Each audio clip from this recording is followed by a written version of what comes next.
Residents fear antisocial outcomes from social housing in Millwater. We often see headlines like this crop up in the news, and we know this term as NIMBYism, or not in my backyard, where residents are opposed to urban development, particularly social housing development, in their neighbourhood.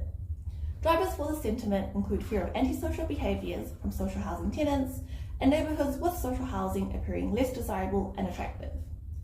Kāinga Ora is the government agency responsible for the provision of social housing and urban development in New Zealand. These developments have the potential to deliver better outcomes, not just for social housing tenants, but for all residents, by providing better housing and neighbourhood amenities.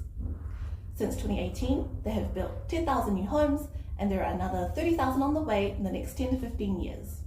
However, even with ongoing development, the demand for social housing outstrips the supply. As of March 2024, there were 26,000 people on the social housing waitlist.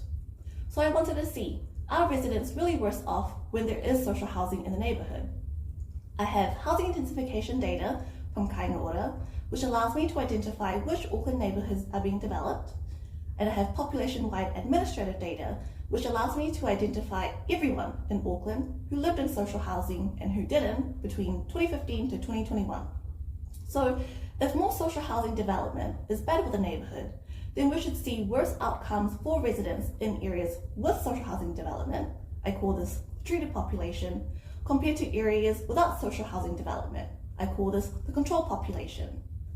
I use a modelling method called difference in differences that allows me to treat housing intensification as a natural experiment, which allows me to test the differences between the treated and control populations.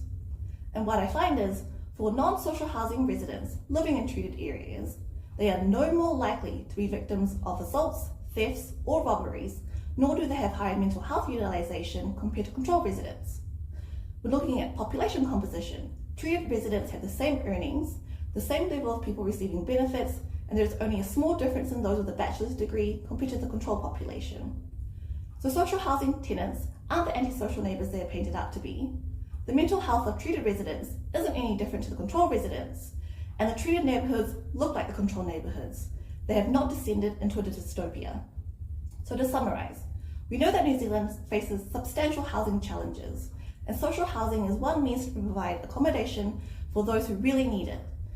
The evidence shows there are no negative impacts on non-social housing residents living in these areas, and so if we can provide accommodation for those who really need it, no one is worse off, then maybe in my backyard.